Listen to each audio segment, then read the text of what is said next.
তারপর থেকে পার্থসারথী রায় ক্রমাগত সোমেশ্বর দত্তকে নানাভাবে হেনস্থা করার চেষ্টা করে গেছে, এমনকি প্রাণে মারারও চেষ্টা করেছে। কিন্তু বারবার সোমেশ্বর দত্তর সামনে আমি ঢাল হয়ে দাঁড়িয়েছি। আর এবার কোনো পথ না পেয়ে সোমেশ্বর দত্তকে মিথ্যে মামলায় ফাঁসানোর চেষ্টা করা হয়। কিন্তু এইবারও সোমেশ্বর দত্তর সামনে আমি ঢাল হয়ে থাকবো। আমি আমার সোমের কোনো ক্ষতি হতে দেব না।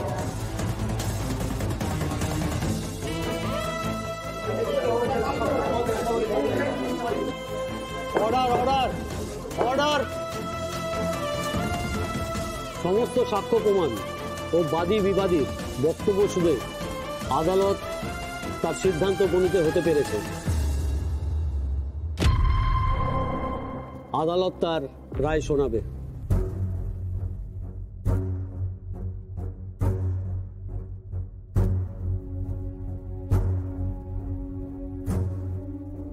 আদালত এই সিদ্ধান্তে উপনীত হয়েছে যে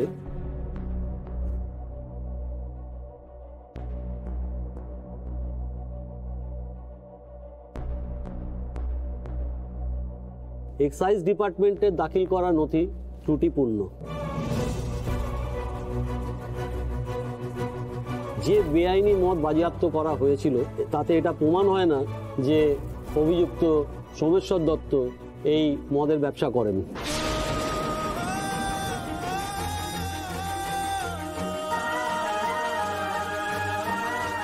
আদালত তাই এই মামলাটাকে খারিজ করছে।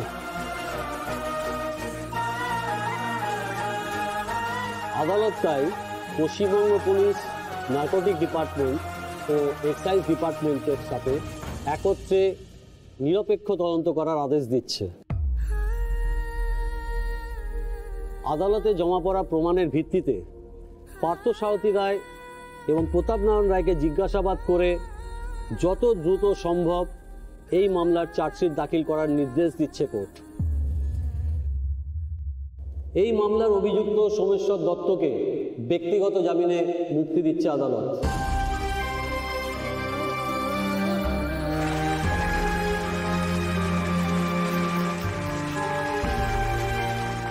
Order order, silence please. যতদিন না মামলার নিষ্পত্তি হচ্ছে ততদিন পর্যন্ত তিনি লোকাল পুলিশ স্টেশনে নিয়মিত হাজিরা দেবেন এবং আদালতের অনুমতি ব্যতীত তিনি রাজ্যের বাইরে যাবেন না। আদালত এখানেই মুলতবি করা হলো।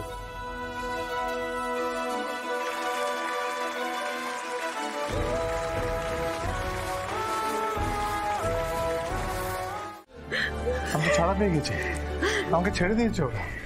হ্যাঁ, আমি নির্দোষ। জয় মা ভুবনেশ্বর। কথায় বলে আইন অন্ধ। আমরা যারা আইনের রক্ষক মাঝে মধ্যে চোখে না কাপড় বেঁধে থাকি, তাই অনেক সময় সত্যিটা দেখতে পাই না। মাঝে মধ্যে আপনাদের মতন লোকরা এসে আমাদের চোখের বাঁধনটা খুলে দেয়, তাই অনেক সময় সত্যিটা অধরা থেকে যায়। ভুল ইনফরমেশনে ভুল অ্যাকশন নিয়ে ফেলেছিলাম, আমাকে ক্ষমা করবেন প্লিজ। আপনি আপনার কাজ করছিলেন স্যার, আপনার উপর আমার কোনো অভিযোগ নেই।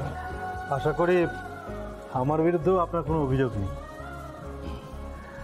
আসলে কি জানেন তো, আমার এগেনস্টে আজ অবধি কোনো ডিফেন্স লয়ার জিততে পারেনি, কিন্তু আপনি ওকালতি না পড়েও আজ আমার এগেনস্টে জিতে গেলেন। কেন জানেন? কারণ আজ আমার বিপক্ষে কোনো উকিল লড়েননি, লড়েছেন একজন স্ত্রী তার নিরপরাধ স্বামীকে বাঁচানোর জন্য। কোর্টরুমে যে প্রশ্নগুলো করলাম সেগুলো কিছু পার্সোনালি নেবেন না। আজ আছি, আর আমরা তদন্ত জারি রাখবো।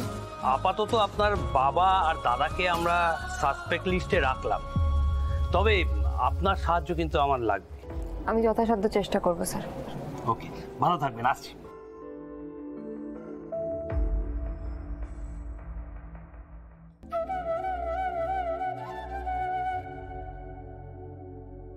পুলিশ আর এক্সাইজ ডিপার্টমেন্ট নতুন করে কেস সাজাচ্ছে, আর ওদের সন্দেহের তালিকায় প্রথম দুজন নাম হলো তোমরা। আরো ঠিক করে নেই। তুই কার পক্ষে আছিস? আমাদের পক্ষে না সময়ের পক্ষে? ও তো দাদা, আমি তোর বাবা। তাই বলে যা খুশি করতে পারো না আমার সাথে? দাদা আর বাবা বলে যা খুশি করা যায় আমার সাথে, তাই না? তার আগে আমার একটা কথার উত্তর দাও তো বাবা, সোমের মতো ছেলেকে এরকম একটা মিথ্যে মামলায় কেন ফাঁসালে তুমি? না না, এই রায় সাহেব কাজটা একদম ঠিক করেননি। আর সোমকে তো আমরা আজ থেকে দেখছি না। এই ভুবনপুর গ্রামে সোমের মতো ছেলে হয় না।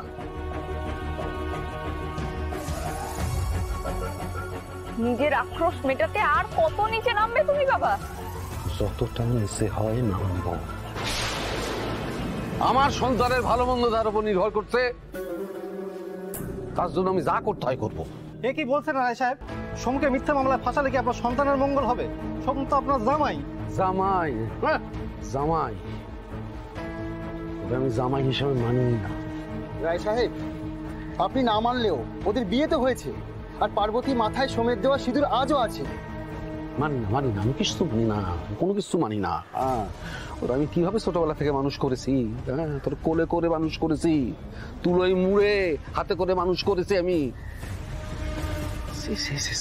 ভুলে গেলি সেসব কথা? তুই এখন একটাই মুদির দোকানদারের বাড়িতে গিয়ে হেসে ঠেলবি? হ্যাঁ, সেই জন্য আমি তোরে বড় করেছিলাম। এই,